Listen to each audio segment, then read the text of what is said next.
What's up guys? Today we're going to go over how to make a pseudo-random beacon color changer. So what that means is that every time the color changes, we get a different assortment of colors for all 6 of the beacons right here. I guess you don't need to use 6 beacons, but sometimes you just want to have all 6 of them for all 6 of the effects that you can get from the beacons, but you can have as many as you'd want. And this works by some basic number theory where the outer ring has more blocks than the middle ring, and then the middle ring also has more blocks than the inner ring. So as the rings go around, the lineup right here is different every single time it goes around. And it actually has like something like thousands of different combinations. So this thing will probably continue giving you random assortment of colors longer than your world will even exist. So with that, let's jump right in. All right, so I'm going to start with the pyramid of our 6 beacons. And you can have less beacons in this, but if you're going to make a full-blown color changer, you might as well do all 6 of the beacon effects. So what we need to do is bring up some blocks and then build the platform that we're going to do the color changer on. This can be anywhere you want as long as it's above the beacons. I'm just going to do it far enough up that we can like have some space under it and some space above it. So we just bring a block up. And then what we do is we place 4 blocks on it like this. So basically like on the short side of the 6 beacons, so not on like the side with 3 but on the side with 2, we put 4 blocks like that. And then what we do is we put on this side, we put a piston next to it. So like these blocks are also 1 block away from this beacon right here, so it's not like covering it or something like that. We put the piston right here, and then on this side we do 1 block more, and then we put a piston in front of it like this. So this will be our starting off point. So we have 2 blocks right here, and then this piston pushes into the beacon right here. And then we have 1 block here with the piston level with these blocks that we placed right here. And then what we do is we place blocks behind this, and then we put a piston there, more blocks, and then we put another piston there, so that we just have a group of 3 pistons like this with a way to put redstone right here. And then we do the same thing on this side. So we do piston there, and then we add blocks like this. And then we bring this out right here, another block. And then we bring this out by, I believe, 4 blocks. We have 1, 2, 3, 4. And then we put a piston, 5. We do 4 in between the pistons. The piston is on the 5th block. So you have 4 blocks in between right here and right here. And then we do the same thing we did on the other side, where we put a group of 3 pistons like this. And then we do the same thing on this side. And I'll just do it on this side, actually. This one is a little bit longer, I believe. So we do 1, 2, 3, 4, 5. And then we need to make sure it lines up. I believe it's 5. And then we put it right there. So we put it level with this block right here. And basically to make sure your pistons are in the right position, like imagine you have a line of blocks being pushed. Make sure that this line of blocks won't be pushed like into your piston like this. Make sure that's going to be pushed in front of it. And same thing with this, like that's why it's like that. And then on this side, we do the exact same thing where we put blocks like this. And then to clean it up a little bit, what we're going to do is bring out this side by 1.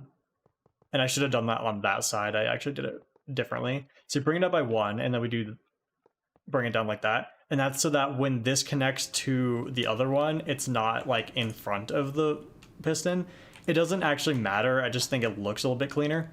And then we already did that here. Then this one, like I said, I messed it up. It should be 1 block out like that so that it connects to this part right here. And now what we need to do is add the redstone. So we just do this right here. And then we can bring this all the way over, and then we do repeaters on a tick 4, and we do another one. So we have 8 ticks of delay. We bring the redstone all the way out like this, and then we do the same thing, 8 ticks. And the 8 ticks is to make sure that the previous section of pistons is done pushing the blocks before the next set of pistons goes. And otherwise it'll just get like jumbled up. I believe you can probably get away with 4 like that, but there's no reason to do that. And sometimes it like can get kind of iffy if like your game pauses or something, and then it will overlap and then the pistons will break everything. So I do 8 ticks just to be safe. We do 8 ticks again. And then we do the same thing, and we don't need to bring it over to this one. So basically what we have is torch. We have that one go, that one goes, that one goes, and then that one goes. All right, so now we need to populate the stained glass. So I put 8 different colors into my inventory, and I also put them in order that they're going to go in. So yellow's going to go first, green's going to go next, cyan, and then so on and so forth. You can have whatever colors you'd like, and you can also have more than 8 colors, and of course I have a different order and all that. I'm just going to demonstrate it how I do it usually with these 8 colors. So we do the first one right here in front of that piston, and then we do the next one, and then we do the next one. So we have like 3, 2, and then 1, and then these are the order that I have them in. We push them up, and then we finish the green one. We add more to the cyan, and then we do the next one after cyan, which is blue. We push it up, and then we do cyan again, we do blue, and then we do purple. And we're basically just pushing columns of 3 colors into the beacons like this. Now they're not going to stay like that once they hit this section of pistons, and that's kind of the point. But for now, they're going to be columns of 3, and we just keep doing the pattern all the way around. You do have to be more careful once it goes all the way around, and we'll get to that here in a second.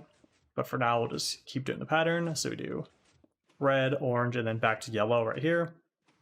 We do orange, yellow, green, cyan, green, cyan, blue. And again, you can have this in any different order that you'd like. You should probably stick to an order, because otherwise if you do it in like a random order, then you might have more of one color than another color, and then that makes the randomness not as good, because you'll have just like an oversaturation of one color or a few colors rather than having like a more even distribution. So we do this, and now this is when you have to start getting careful. So we do orange, yellow, and green, and then we can push this one more time. And then this is going to get to this part right here. What we need to do is we need to break the end of this. So we just break it, because there's no way that we're going to be able to like continue the pattern at this point right here. So what I do is I just break whatever's there, and then we push it again.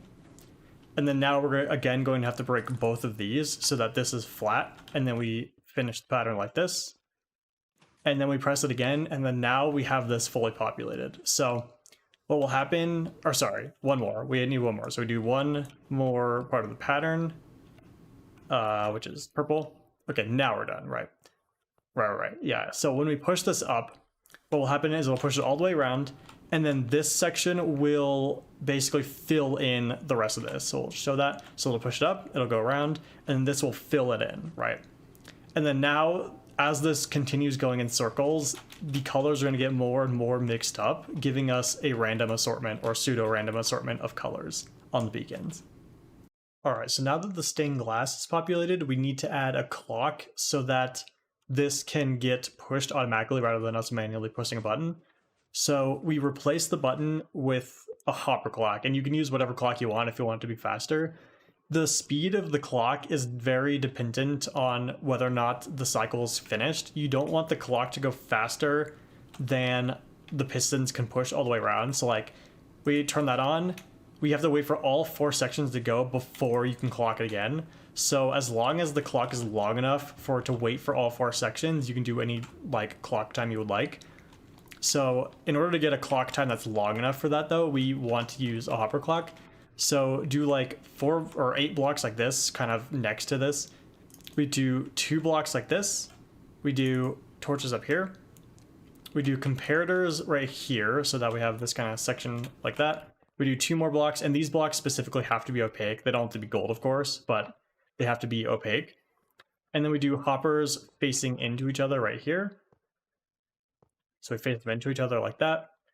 And then we put furnaces on top of them. And the furnaces are so that they stop checking for items on top of them to make it more lag friendly. We put comparators right here facing into the furnaces. And then we do another pair of hoppers facing into each other on top of this part right here. So we have like that kind of thing. And then what we want to do is put 1 block in the bottom pair of hoppers. And then we want to put more blocks in the top pair of hoppers. And I'm going to do like, let's do like 24, how about? And then what we want to do is put an observer facing into one of the torches. It doesn't matter which one, as long as it's facing into one of the torches.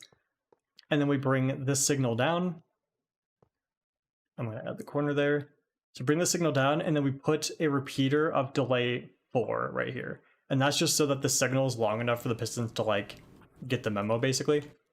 And then if you want to make, oh yeah, sorry, we also put furnaces on top of that, just for the same reason we have it on top of this. And if you want to make the clock longer, then you add more items into the top pair of hoppers. So like if I add another set of gold blocks, then it'll take longer for this to count down, and then it'll make the clock slower. I personally like slower clocks, so I usually fill this like all the way up.